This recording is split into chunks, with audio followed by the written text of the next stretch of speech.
que nous sommes désormais à 1 heure des débuts des discussions entre Américains et Ukrainiens en Arabie Saoudite. Moscou a donc été visé par une attaque massive de drones ukrainiens. La Russie dit avoir abattu 337 drones ukrainiens, 91 dans la seule région de Moscou. Des médias russes, vous voyez les images, ont diffusé sur les réseaux des images d'immeubles d'habitation touchés par des chutes d'appareils. Le bilan provisoire, ça vient de nous parvenir à l'instant grâce à notre équipe à Moscou qu'on va retrouver sur le terrain. 2 morts et 3 blessés. Bilan très provisoire. Le secrétaire d'État américain, Marco Rubio, est bien arrivé à Jeddah. Le président ukrainien, Volodymyr Zelensky, est sur place. Est-ce que chaque camp tente actuellement de pousser les feux sur le front pour renforcer sa position autour de la table? On va en parler avec nos invités que je salue sur ce plateau. Bonjour Samantha de Bendern. Bonjour. Il y avait longtemps, je suis ravi de vous retrouver. Moi aussi. Vous êtes chercheuse à la Royal Institute of International Affairs et vous êtes ancien officier politique de l'OTAN. Bonjour Général François Chauvency. Bonjour. Merci également d'être avec nous ce matin. Vous êtes consultant géopolitique pour LCI. Bonjour Maître Jean-Yves Le Borgne. Je suis ravi de vous retrouver également, avocat pénaliste, auteur de Coupable Liberté aux éditions Fayard. Bonjour et bienvenue à vous Patrick Vignal. C'est notre première, ancien député Renaissance. Avant de vous entendre et de vous laisser débattre, on va prendre, comme je le promettais, la direction du terrain. Direction Moscou pour vous retrouver Jérôme Garraud. Bonjour Jérôme. Alors, si l'Ukraine et la Russie envoient quotidiennement des dizaines de drones vers les territoires respectifs, là on est d'accord, la capitale russe, elle est rarement touchée à ce point. Il se passe quelque chose de particulier. Oui, 337 drones auraient été abattus au-dessus de la Russie, donc 91 au-dessus de Moscou et de sa région. Alors l'hypercentre de la capitale, dans lequel je me trouve actuellement, n'a pas été touché, mais cette attaque est quand même une surprise à plus d'un titre.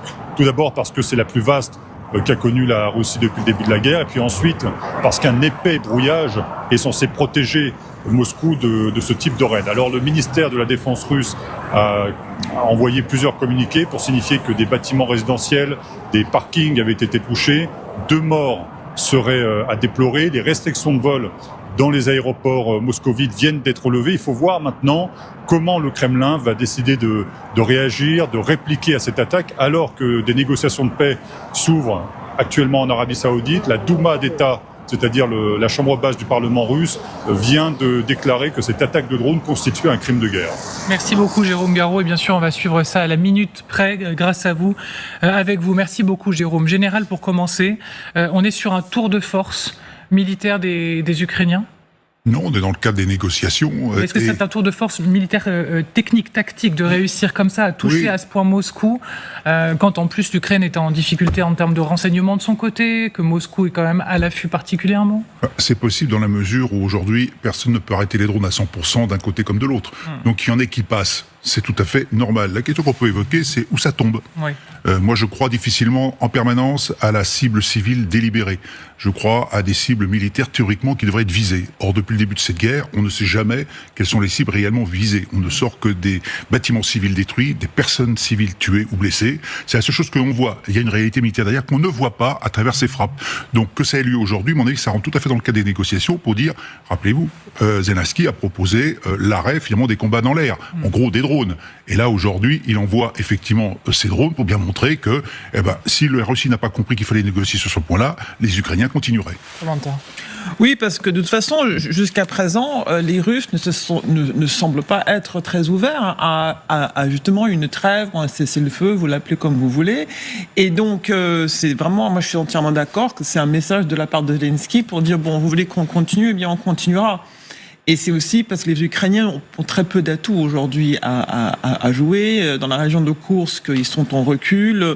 Et il faut quand même souligner que la Russie bombarde inlassablement l'Ukraine depuis plusieurs jours, malgré les prononciations de président Trump qui dit que la Russie veut la paix, la Russie continue à bombarder beaucoup plus massivement des cibles civiles en Ukraine, avec beaucoup plus de morts et beaucoup plus de dégâts aux infrastructures. Est-ce qu'il y a quelqu'un autour de la table ce matin qui regrette ces actions ukrainiennes, qui regrette des manœuvres qui seraient, vous savez, certains pourraient les qualifier de escalatoires, alors que justement on essaye de mettre tout le monde autour de la table? C'est votre cas, Patrick Vignal? Non, mais moi je pense que c'est un processus de négociation. Chacun sort ses muscles. Aujourd'hui, il y a une vraie négociation à faire. Donc c'est légitime? C'est pas légitime parce qu'une guerre n'est jamais légitime. Vous savez, le vrai débat, c'est un problème de démocratie et de confiance. À la fois, on a un dictateur, Poutine, qui quand même revoit la Constitution pour être élu à vie, et on a un Donald Trump qui change d'avis tous les jours. Donc, comment l'Europe peut s'organiser avec ces personnages-là? Ça, c'est le premier point. Et le deuxième point, effectivement, c'est que il faut que cette guerre s'arrête. Mais qui a intérêt d'arrêter cette guerre? On le voit bien. On voit bien Donald Trump, aujourd'hui, ce qui l'intéresse, c'est ces terres rares. En fait, on n'est que sur du financier et on oublie le principal aujourd'hui. Moi, j'espère qu'une chose, c'est que dans ce rapport de force, on arrivera à avoir des vraies négociations pour que cette guerre s'arrête. Est-ce que ça va être fait dans l'immédiat? Je n'ai pas l'impression, parce qu'encore une fois, on n'a pas de personne de confiance en face. Et franchement, je trouve que la France joue bien le jeu, je trouve que les Anglais jouent bien le jeu. Je pense que si on a une force européenne puissante, ça permettra un peu de faire réfléchir Donald Trump et de faire réfléchir Vladimir Poutine. On a demandé au général Hervé de Courrèges, qui était notre invité sur LCI ce matin, si ce qui s'est passé ces dernières heures peut remettre en question les négociations. L'arrivée autour de la table, c'est dans moins d'une heure maintenant, des Américains et des Ukrainiens. Regardez sa réponse. Cette attaque-là ne peut pas remettre en question, selon vous, ces négociations qui débutent aujourd'hui ? Ça ne remettra pas, parce que les négociations ont été entamées, et de toute façon, dans une négociation, il y a toute une dynamique qui s'enchaîne. Je vous le dis, c'est une histoire de volonté, c'est une histoire de capacité de puissance, c'est une possibilité de pouvoir affirmer que l'on a encore des possibilités de tourner les éléments en sa faveur. Maître Le Borgne. Moi, j'ai le sentiment que le traitement que le président américain inflige aux Ukrainiens donnait l'impression que ceux-ci étaient au fond dans un état de faiblesse considérable. Vous n'avez pas les cartes en main, disait-il. Il fallait bien quand même qu'ils essaient de rétablir un semblant d'équilibre avant de se mettre à une table de négociation, ou sinon, s'ils sont en état de faiblesse trop appuyé, ils n'auraient plus finalement qu'à accepter les hypothèses et les propositions qu'on leur fait. Je crois qu'il y a là, nous sommes en train d'essayer de lire dans les âmes et d'analyser les intentions qui président à ces bombardements divers. Mais je pense que à l'orée des négociations, c'est une manière de montrer que l'Ukraine n'est pas un partenaire négligeable auquel on pourrait imposer un diktat. Non, ce serait intéressant de voir la réaction du président Trump, parce qu'il y a quelques jours, suite au bombardement massif des Russes de l'Ukraine, le président Trump a répondu « Oui, eh bien, le président Poutine fait ce que n'importe qui ferait dans cette situation. » Ce serait intéressant de voir, si quelqu'un lui pose la question à sa conférence de presse quasi quotidienne, de ce qu'il pense du bombardement ukrainien de Moscou. Ce sera intéressant de voir s'il répond aussi, eh bien, finalement, ils font ce que n'importe qui ferait dans cette situation.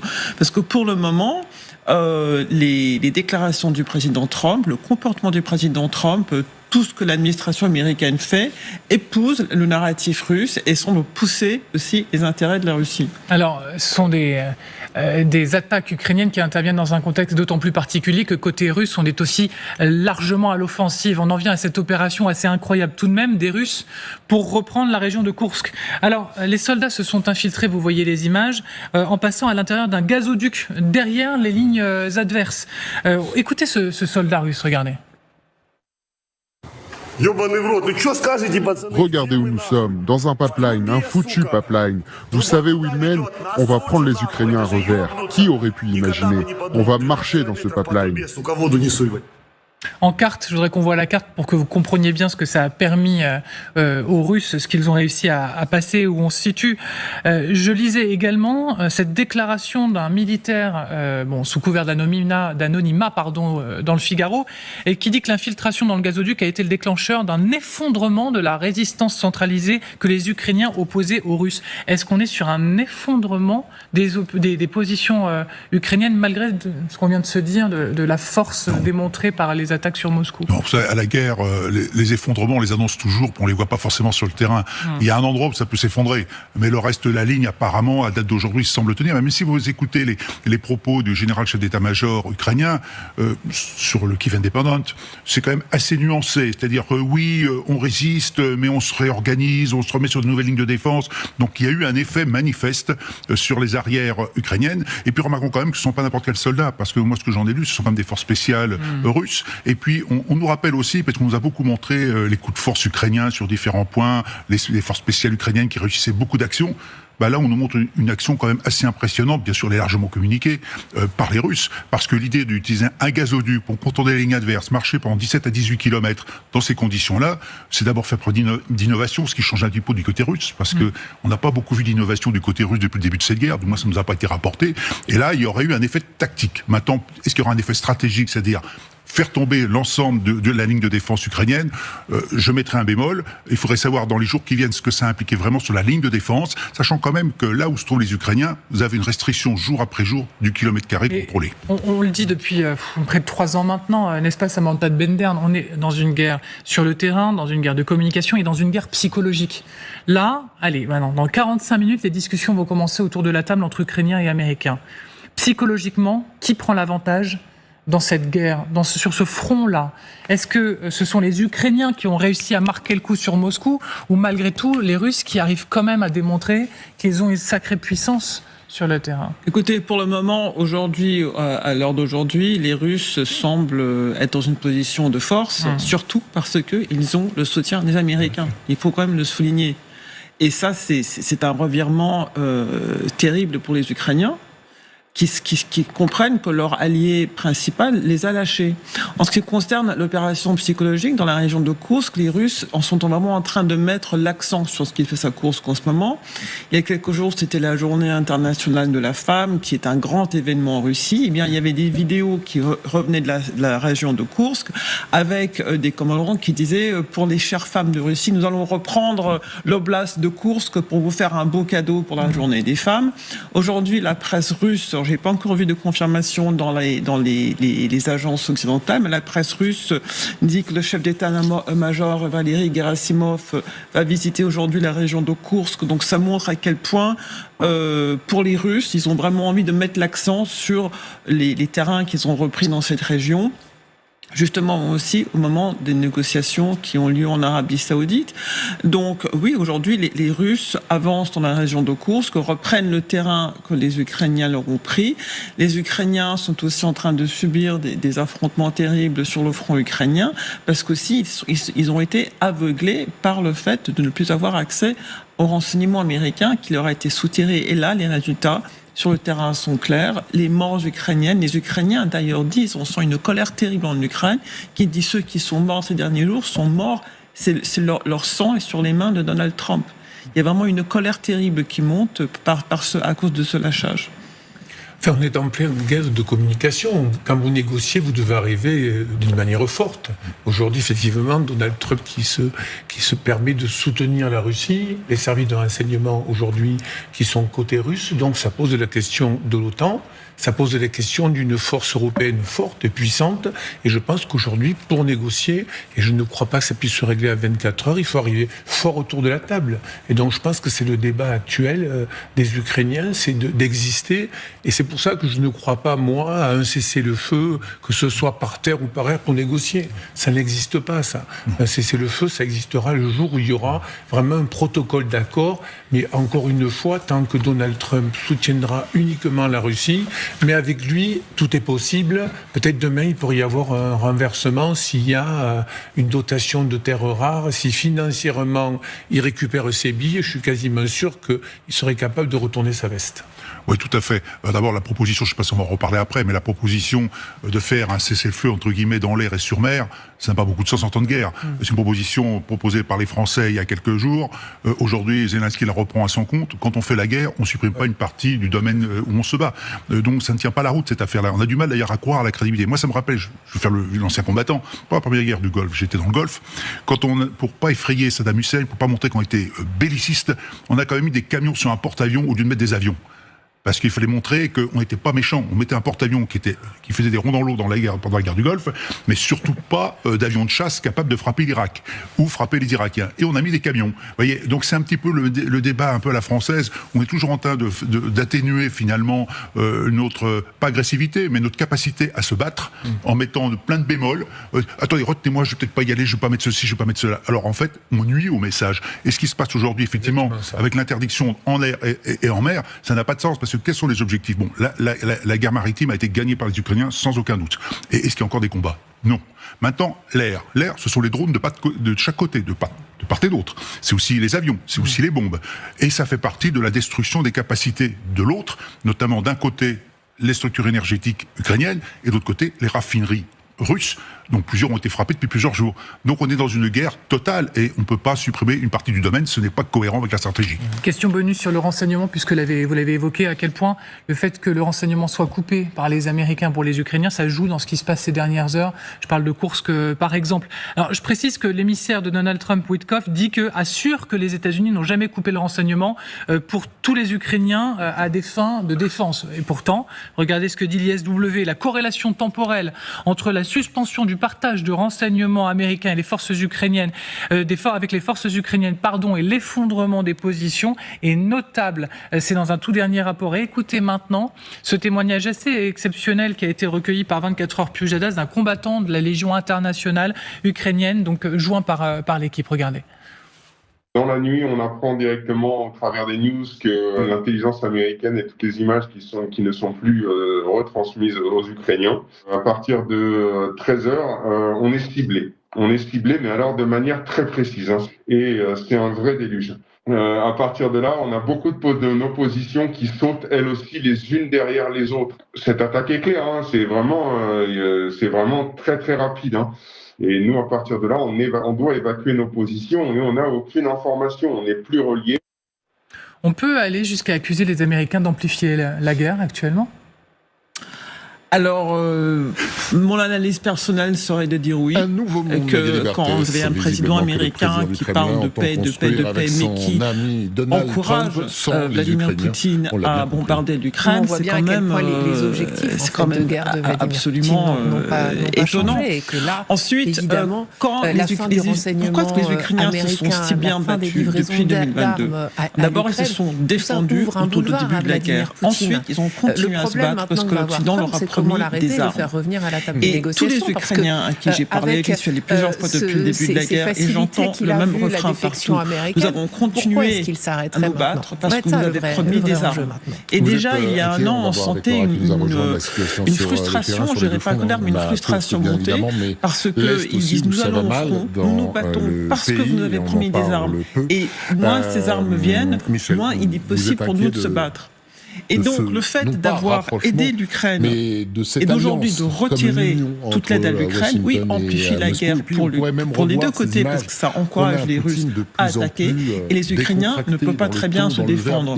Et quant au partage de renseignements, le fait que les villes ukrainiennes soient bombardées de façon beaucoup plus intense depuis que ce partage de renseignements ait été coupé, montre aussi que c'est pas que pour l'offensive que les Américains ont coupé le renseignement.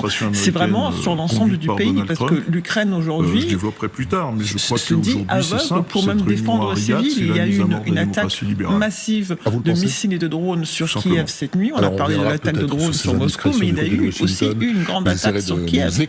Et là, c'est beaucoup plus difficile pour les Ukrainiens de savoir à l'avance ce qui vient vers eux, parce que vous savez, ils ont chacun sur leur téléphone une application, même plusieurs applications qui disent à telle heure un avion de bombardement a décollé de telle ou telle base en Russie.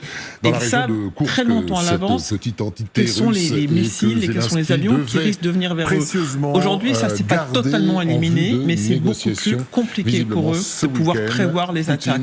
Et donc ça, là encore, c'est une intensification des pertes, ça c'est clair, et une intensification du côté russe qui sentent, et bien finalement, qui rentrent dans un terrain qui est beaucoup moins préparé. Je crois qu'on peut dire clairement que le président américain suit une politique assez extraordinaire. Il se prétend faiseur de paix et pour y parvenir, il prive une des parties au conflit d'une capacité de combat.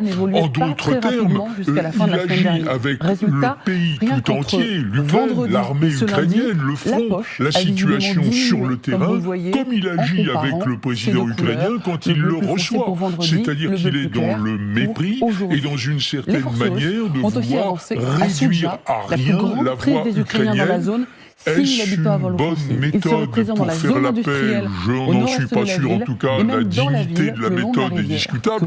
Vous disiez, mon général, et je m'incline devant, bien sûr, votre diagnostic militaire, que l'appel français à la paix, une paix relative, un cessez-le-feu aérien ou maritime qui n'engagerait pas les conflits sur Terre n'a pas beaucoup de sens. Oui, mais au moins, il a le sens de la dignité.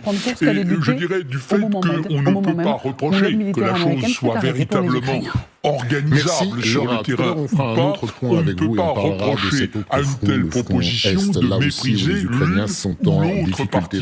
Tandis que dans la position américaine, il est clair que ce mépris de la voix ukrainienne qu'on a vu concrètement dans le bureau ovale de la Maison-Blanche, se matérialise sur le terrain.